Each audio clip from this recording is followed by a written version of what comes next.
welcome to my channel. My name is Angela and this is Angela Reese Fitness. Today I have Mobility 2.0, a mobility and flexibility routine that is going to make your body feel amazing. Before we begin though, I want to give a quick lesson. Here's your pop quiz. Is flexibility the same as mobility? Is flexibility the same as mobility? Time's up. The answer is no. Flexibility is your muscle's ability to stretch. So imagine this rubber band was your muscle, its ability to stretch. That's flexibility. Mobility is a joint's ability to go through a range of motion. So let's say this ball was my shoulder joint, the ability for my shoulder to move forward and backward and all the way around.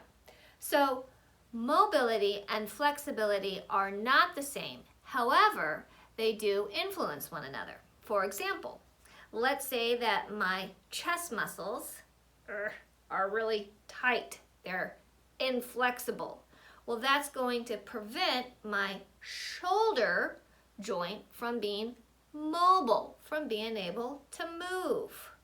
So they definitely affect one another, yeah?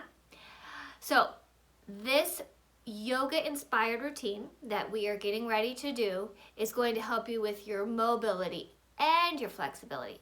I just call it Mobility 2.0 because many people stretch, thinking the problem is that they're too tight and their muscles are inflexible, when really they could also benefit some mobility work. So let's get to it.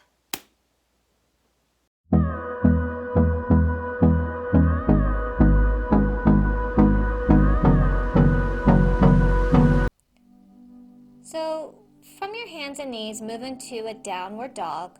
This is your first downward dog, so soft bend to the knees, gently pedal your feet, one foot and then the other. We're lengthening the back body here, the posterior chain. Spine growing long. Stretching out the hamstrings and the calves. Then when you're ready, lift both heels high and then drop them to the earth and use the leverage of pressing your hands into the ground to draw your hips back more. Fully lengthen the spine. Deep breath. And then moving on to our hands and knees for cat-cow. So for cat-cow, we arch the spine, lift the chin and the chest. And then exhale, tuck the chin down, draw the tailbone in, C curve of the spine. Again, inhale, arch, lengthen, open up the collarbone. Exhale, round under.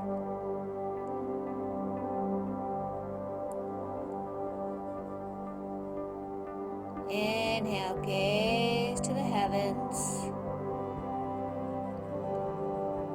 Exhale, light pulling of the navel into the spine. And then bring your knees as wide as they will comfortably go. And then press your hips down towards your ankles and come onto your forearms. And then in this hand and leg position, we're going to do cat-cow. So here, tuck your tailbone under, tuck your chin under.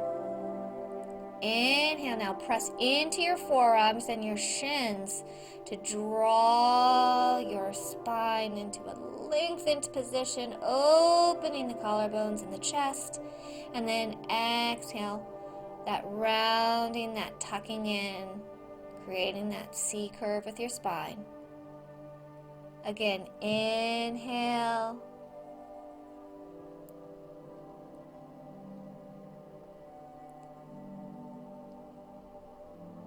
And exhale, drawing in. And now from here, lengthen your arms all the way out in front of you on the ground. Press your forehead into the earth. Kiss the ground. Inhale, draw the oxygen into your body, into those hips particularly. And then as you exhale, see if you can shift your hips back just a little more behind you, getting an even deeper stretch in those hips.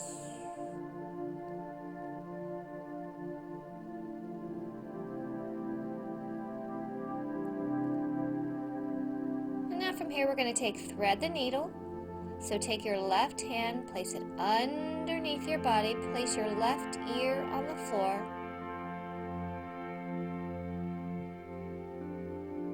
Stretching the shoulder musculature here, feeling a deep stretch in that left shoulder girdle. Maybe wiggling the fingertips just a little bit. See if you can pull the arm underneath you a bit more, and then coming up and taking it on the other side. Right arm slides underneath you. Thread the needle. Place the right ear down. Relax your face, relax your jaw. Let the stretch work for you.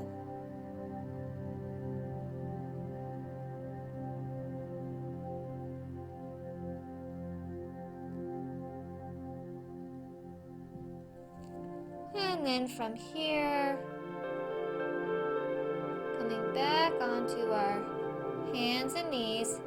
And now we're going to take child's pose, bringing the feet together, knees to touch.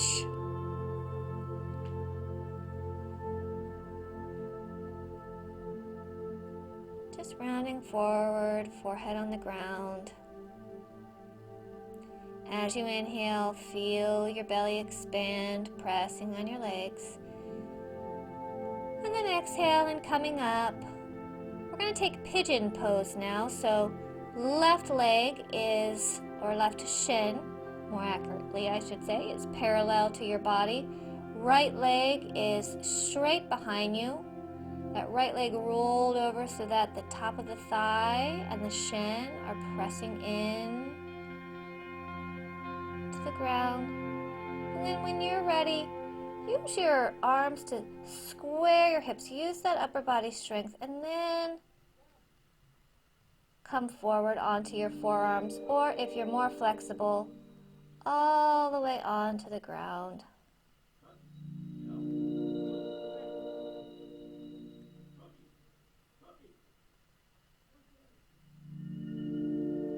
Inhale and exhale.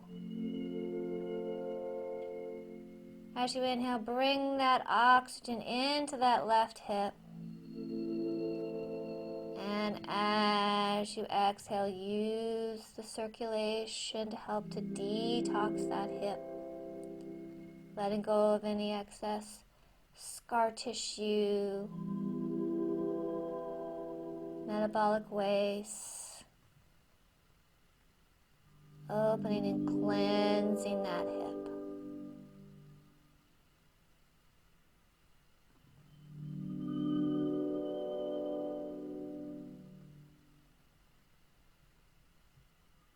We hold so much tension in our hips. Gifting yourself the opportunity to let it go.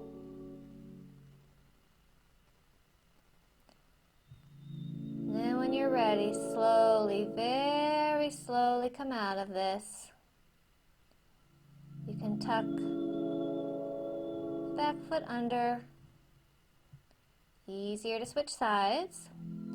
So now the right shin is going to be parallel to the body. That left leg shoots straight behind you. Notice how right here I use my upper body strength to adjust my hips, so my hips are in line. Back leg is straight behind me. And then when you're ready, just let your upper body melt over that right leg. I'm taking a different variation here, where I start on my forearms and then I bend my elbows and just resting my head onto my hands.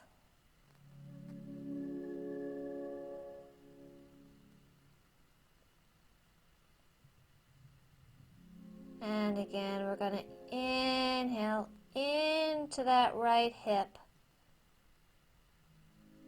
So use that oxygen like an energy force, bringing in that circulation that's going to help to cleanse and heal the right hip.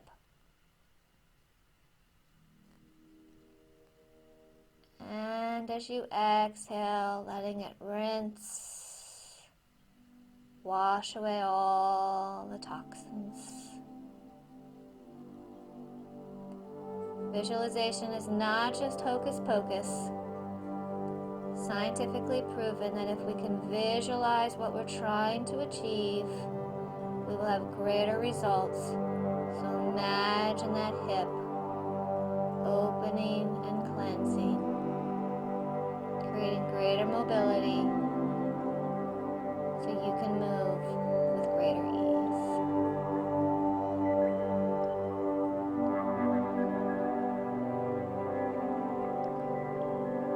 Now let's slowly come out of this.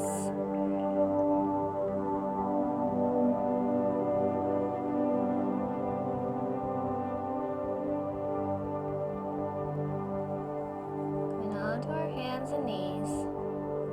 And then pressing back so you're in a kneeling position. Interlace your hands behind your back. Inhale, lift your chin in your chest. Press your hands towards the ground. And then as you exhale, hinge your body forward as you lift your arms up and over, as though they were moving up and over your head. Gentle with your neck here, no tension in the neck.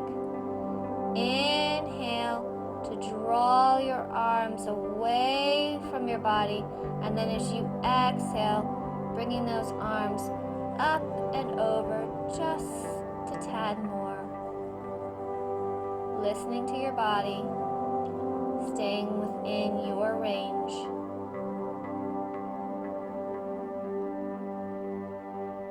This stretches the entire shoulder musculature. And as you exhale, slowly bring your hands down. Bring your upper body to vertical.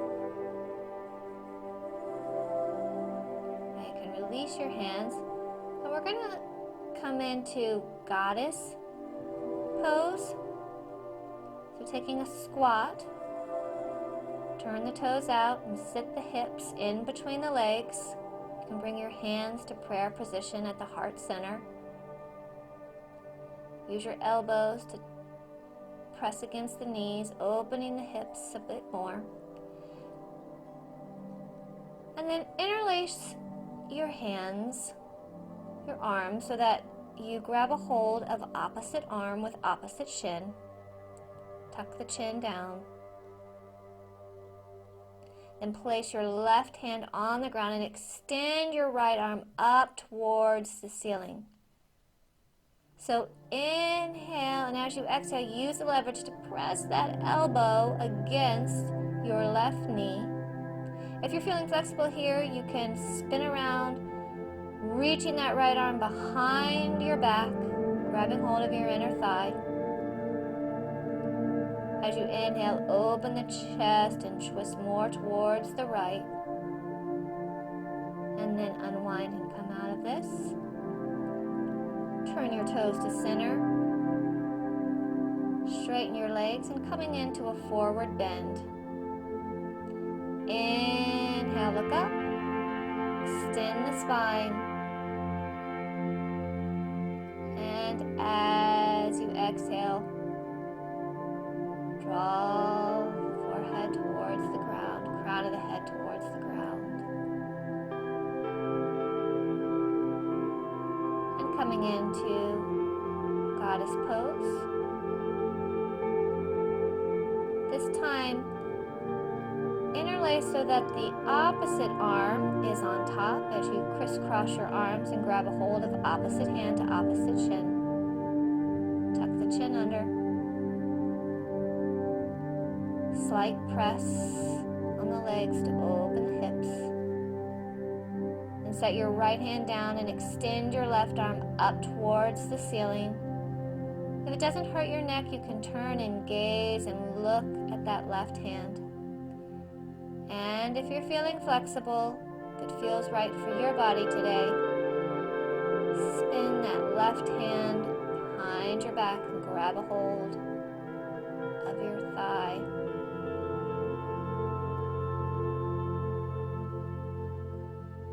And now coming back into center.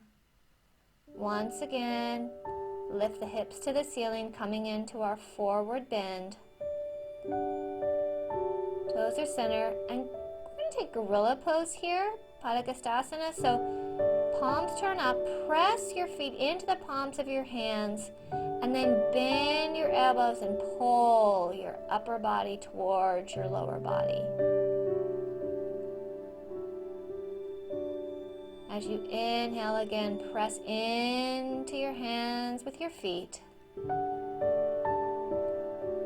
And then as you exhale, bend your elbows out to the side, bringing your forehead towards your shins. And release your hands. And very gently come back down onto your hands and knees. One more set of cat-cows. Inhale, arch the back. Exhale, round. Notice how much more loose and relaxed and mobile you feel in all of your joints. And from here, drop your hips down. Come into an easy child's pose. Take a moment and thank yourself for taking this time to work on renewing your body, your mind, and your spirit.